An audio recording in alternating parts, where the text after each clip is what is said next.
आप देख रहे हैं इंडिया न्यूज और मैं हूं मनीषा श्रीवास आपके साथ। आज़ादी के 75वें अमृत महोत्सव के उपलक्ष्य में देश के प्रधानमंत्री नरेंद्र मोदी ने भारत के 75 जिलों में डिजिटल बैंक ब्रांच का उद्घाटन वीडियो कॉन्फ्रेंसिंग के जरिए किया। उसी तरह महाराष्ट्र के नागपुर जिले में पहली डिजिटल बैंक ब्रांच का उद्घाटन परिवहन व केंद्रीय मंत्री नितिन गडकरी के हस्ते किया गया।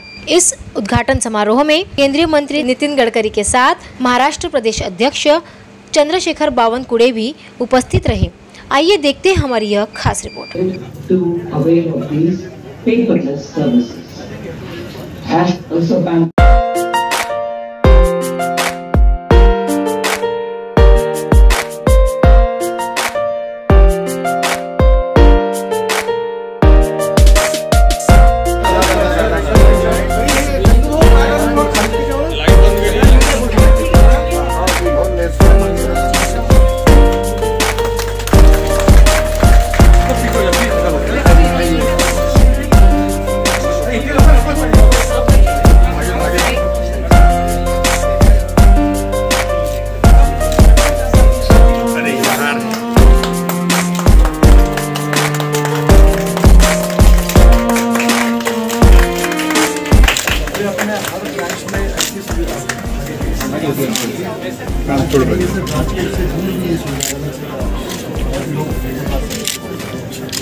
इस समय नेक्स्ट हमारा ये एक न्यू पिक्चर आया है इसमें ऐसे सारे काम होते हैं जिसके लिए कस्टमर्स को वेट करना पड़ता है बैंक के खाते खोलने के लिए।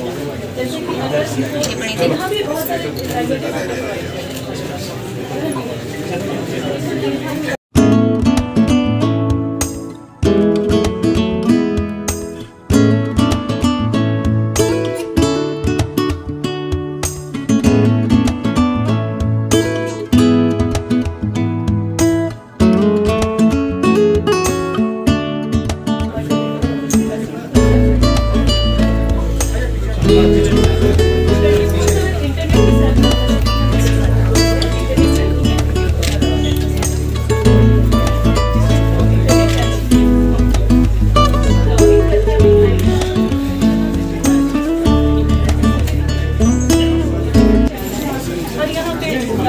मोबाइल पे ओटीपी आती है, उनकी खुद से आधार की ओटीपी आती है, उन्हें डालना है। कोई और वीडियो केवाईसी हो गया उसका पूरा वीडियो पे उनके लॉक हो जाते हैं हमारे बैंक से और उनका account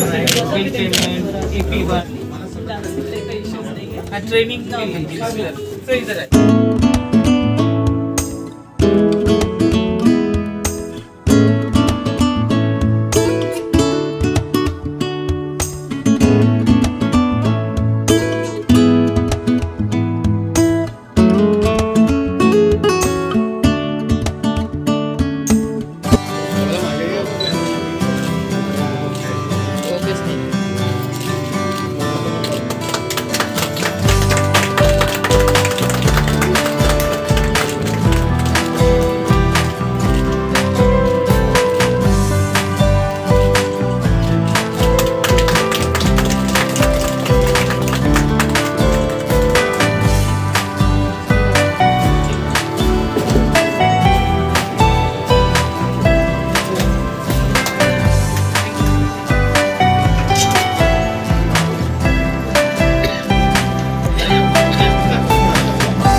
good afternoon to all of you. नमस्कार।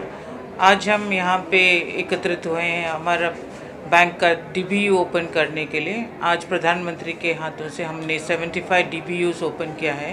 यूनियन बैंक ऑफ इंडिया ने 6 DBUs ओपन किया है विभिन्न क्षेत्र में, भारत के विभिन्न क्षेत्र में, पालक्काड, सागर, वेस्ट त्रिपुरा, मछलीपट्टनम, राजमुंद्री और यहाँ पे नागपुर में भी हमने पहला DBU यहाँ पे ओपन किया है। इसके आगे जाकर बैंक और भी DBUs ओपन होगा। डिजिटल बैंकिंग यूनिट ये है कि यहाँ पे सारे जो भी फैसिलिटीज़ और सर्विसेज एंड प्रोडक्ट्स हैं सारे डिजिटल में आपको मिलेंगे यहाँ पे। यहाँ पे 2 मोड से आप कर सकते हैं, एक तो सेल्फ मोड पे खुद आके आप कर सकते हैं और दूसरा असिस्टेड मोड पे जहाँ के आपके लिए कोई सहायता करेगा। आपको जो भी अकाउंट ओपन करना है, ग्रीवेंस रिड्रेसल करना है, APY करना है, PMJDY अकाउंट ओपन करना है, जो भी आपको करना है विद्या लक्ष्मी पोर्टल में आपको दर्ज करना है, सारे इसमें आप खुद ही कर सकते हैं। नहीं तो यहाँ पे हमारे 2 ऑफिसर्स आपके साथ मौजूद होंगे जो ये 24/7 और 365 डेज़ ये DBO जो है काम करेगा। आपको मालूम है कि union bank of India technology में बहुत ही अग्रसर है। हमारा पहला बैंक है जिसने मेटावर्स में भी काम किया है। मेटावर्स के इसमें आप खुद जाके कस्टमर अपने अवतार के अंदर कस्टमर जाकर ब्रांच के अंदर क्या कर सकता है, सब कुछ वो खुद कर सकता है। और हाल ही में आपने सुना होगा कि हारदा में हमने STP जर्नी KCC के लिए भी किया है। बस 2-3 क्लिक्स में फार्मर अपना 1.6 लाख का मंजूरी कर सकता है, लोन ऋण मंजूरी कर सकता है। हमने अभी मध्य प्रदेश में स्टार्ट किया है और दूसरे जगहों में भी हम आगे इसका करेंगे। यूनियन बैंक ऑफ इंडिया छोटे फार्मर्स, कारीगर, छोटे फार्मर्स और आज तो प्रधानमंत्री ने ये भी कह दिया कि हर ब्रांच 100 कारीगरों का 100 छोटे कस्टमर्स के लिए पूरा डिजिटल रूप से उनको करना है, वो भी हम अभी शुरू करेंगे। We will take this very positively और ये हम प्रयत्न ज़रूर करेंगे कि एटलीस्ट हर ब्रांच में 100 के कस्टमर्स पूरे डिजिटल रूप से अपना सारा प्रोडक्ट्स और सर्विसेज यूनियन बैंक के थ्रू लेंगे। थैंक यू, धन्यवाद। एक सवाल है मेरा कि कंप्यूटराइजेशन हुआ बैंक्स का, यूनियन बैंक ऑफ इंडिया आखिरी बैंक थी, सबसे ज़्यादा अगर कंप्यूटराइजेशन का किसी बैंक ने विरोध किया या किसी एम्प्लॉयज़ ने विरोध किया तो यूनियन बैंक के एम्प्लॉयज़ ने विरोध किया। तो उस वहाँ से लेके आज तक का जो जर्नी है कि आज डिजिटलाइजेशन में बाकी बैंकों के नेशनल बैंक और कंपैरिजन में आज यूनियन बैंक सबसे आगे है डिजिटलाइजेशन में। तो आपका ये सफ़र और जो एडामेंट एम्प्लॉयज़ थे उनको VRS से देने से लेके ये सफ़र का आपका क्या एक्सपीरियंस है? मैं आपकी बात से इत्तेफाक नहीं रखता हूँ, कारण कि यूनियन बैंक ऑफ इंडिया पहला बैंक था भारत में पब्लिक सेक्टर बैंक में जिसने कि 100% कोर बैंकिंग किया। तो हम कंप्यूटराइजेशन में सबसे अग्रिम रहे हैं शुरुआत से, तो उसमें कहीं पे भी कोई ये नहीं रहा। और आज के डेट में समय में भी मैडम के मार्गदर्शन में और भारत सरकार के मार्गदर्शन में यूनियन बैंक डिजिटाइजेशन में अग्रसर है। आज KCC के बारे में मैडम ने कहा, जो किसान का ऋण है, यूनियन बैंक एकमात्र बैंक है और फेडरल बैंक जिसने कि ये काम किया है और बाकी कोई बैंक नहीं कर पाया है। मेटावर्स में हम पहले हैं। अकाउंट एग्रीगेटर मॉडल जब भारत सरकार ने कहा कि सबको आना चाहिए तो यूनियन बैंक पहला बैंक था जिसने किया। UPI ट्रांजैक्शन की आप बात करते हैं तो आज के देश में जो UPI ट्रांजैक्शन स्टेट बैंक के बाद जो सबसे बड़ा बैंक UPI ट्रांजैक्शन हैंडल करता है वो यूनियन बैंक ऑफ इंडिया है। तो आप अगर पूरे परिप्रेक्ष्य में देखें तो शुरुआत से ही यूनियन बैंक टेक्नोलॉजी के माध्यम से बहुत ही आगे अग्रिम रूप में अपनी भागीदारी निभाता रहा है। क्या डिफरेंस? देखिए, ट्रेडिशनल ब्रांच में आपको सारी बैंकिंग सुविधाएं मिलती हैं, वही बैंकिंग सुविधाओं को हमने डिजिटलीकरण करके मशीनों के माध्यम से एक ग्राहक को पहुंचाने की सुविधा की है। अब मान लीजिए कि traditional brick and motor bank में अगर आपको खाता खोलना है तो आप वहां पे फॉर्म भरते हैं और काउंटर पे फॉर्म देते हैं और उसके आपने आधार और जो KYCs हैं वो डॉक्यूमेंट प्रदान करते हैं और आपका खाता खुलता है। यहाँ पे आप अगर आते हैं तो यहाँ पे आप वीडियो KYC के मदद से अपने आधार और ये बाकी डॉक्यूमेंट्स को प्रस्तुत करते हैं। वीडियो से आपका ऑथेंटिकेशन होता है, लाइव चेक होता है और आपका खाता खुलता है। तो मोटापेक्ष सारी सेवाएं वही प्रदान होती हैं, लेकिन ये डिजिटल रूप से प्रदान होती हैं। जैसे मैडम ने कहा, नॉट ओनली दैट, वो अपने कन्वीनियंस से अपने टाइम पे आ सकता है और ये 24/7 है, 365 डेज है। कोई संडे की उसकी परवाह नहीं, कोई हॉलीडे की परवाह नहीं, अपने टाइम पे आएगा, अपने टाइम पे वो सब कुछ करके जाएगा। That is the most. जरूर बढ़ेगा इसमें। तो बैंक्स में अभी नहीं है जिनके अकाउंट्स, तो वो कवर होंगे क्या? वो सब जैसे बताया मैंने आपको, वीडियो KYC के माध्यम से यहाँ पे आके अपना खाता खोल सकते हैं, ऑनलाइन खाता खोल सकते हैं। जरूरी नहीं कि यहीं पे आएँ, हमारी वेबसाइट पे जाके वहाँ पे भी ऑनलाइन खाता खोलने का आवेदन देके वीडियो KYC की मदद से वहाँ से भी ऑनलाइन खाता खोल के हमारे से जुड़ सकते हैं। सीनियर सिटीजन्स के लिए कोई स्कीम है आपके पास की, जैसे सीनियर सिटीजन या आपके डिजिटल इसमें कोई FD करता है या फिर उसके लिए कोई अलग स्कीम? देखिए, जो भारत सरकार की गाइडलाइंस हैं, रिजर्व बैंक ऑफ इंडिया की गाइडलाइंस हैं, जो सीनियर सिटीजन्स को मिलना चाहिए वो सारा कुछ मिलता है, क्योंकि हर तरह के ग्राहक को समान है। मान लीजिए जो senior citizen brick and motor bank branch में जाए और डिजिटल बैंक में जाए, उसको हम अलग से सुविधाएं अलग अलग नहीं प्रदान कर सकते हैं, क्योंकि सबको एक समान सुविधाएं प्रदान करने का हमारा लक्ष्य है।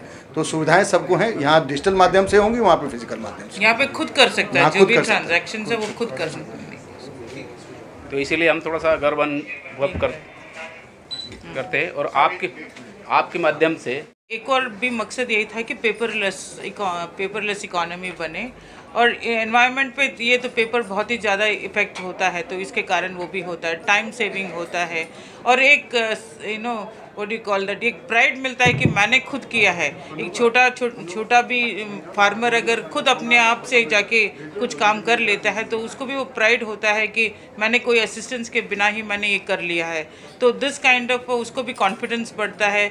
इससे जो प्रधानमंत्री का जो मेनली उनका जो लक्ष्य है कि हमें एक बहुत ही डिजिटल इकोनॉमी बनना है, इसके थ्रू हम सब बन सकते हैं। यहाँ पे वैसे भी यहाँ पे स्टाफ आपने देखा होगा, अगर आप ये DBO का देखेंगे तो यहाँ पे एक ट्रेनिंग सेंटर भी हमने छोटा सा खोला है, जहाँ पे कस्टमर्स को हमें ट्रेनिंग भी देंगे कि वो क्या कर सकता है, आगे वो भी किसी और को बता सकता है कि द मैसेज विल स्प्रेड कि कितना आसान होता है बैंकिंग करना। अब जैसे प्रधानमंत्री कह रहे थे कि पहले तो हमें ब्रांच में जाके घंटों खड़े होना पड़ता था, ये सब कोई ज़रूरत नहीं। वो अपने समय पे आएगा, अपने कन्वीनियंट टाइम पे आएगा, अपने चीज़ें जो उसको करना है वो करके जाएगा। पासबुक प्रिंटिंग उसके हाथ में ही है, जो करना है वो करके जाएगा। तो इट्स हाँ, फाइनेंशियल लिटरेसी भी हमारे ट्रेनिंग सेंटर के थ्रू दिया जाएगा उसको।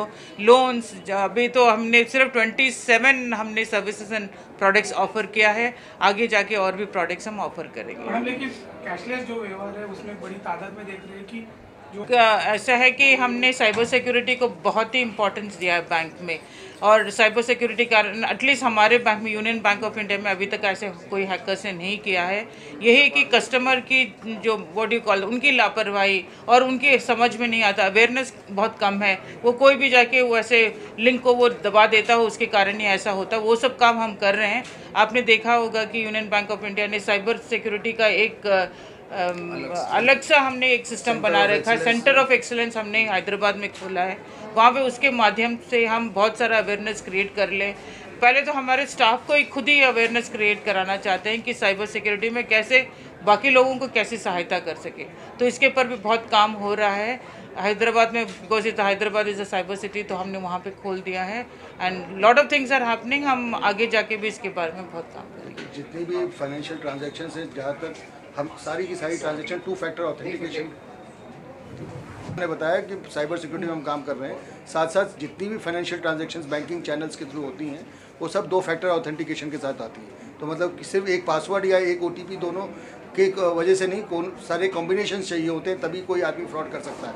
अब मैडम ने कहा कि लापरवाही कस्टमर की अगर हो गई, उसने दोनों चीज़ें या सभी चीज़ें शेयर कर ली किसी के साथ, तभी ये दुर्घटना घट सकती है। नहीं तो बैंकिंग सिस्टम अपने में फुल प्रूफ सिस्टम बनाने की कोशिश करता है, जहाँ पे ग्राहकों को पूरा कॉन्फिडेंस होना चाहिए। और ये कॉन्फिडेंस ही दर्शाता है कि आज के डेट में भारत का जो UPI ट्रांजेक्शन है वो इतना बड़ा हो गया कि पूरा विश्व को इसके ऊपर देखना पड़ रहा है कि ये डिजिटल इंडिया कैसे इतना आगे बढ़ रहा है। भारी मात्रा में हम भी प्रचार कर रहे हैं उनका अवेयरनेस के लिए, और ये फाइनेंशियल लिटरेसी कैंपेन यहाँ पे भी चलाया जाएगा इस DBO में भी। Okay, thank you. ऐसी ताज़ा खबरों की अपडेट के लिए आप देख रहे हैं री इंडिया न्यूज़। हमारे चैनल को लाइक करें, ज़्यादा शेयर करें और सब्सक्राइब करें।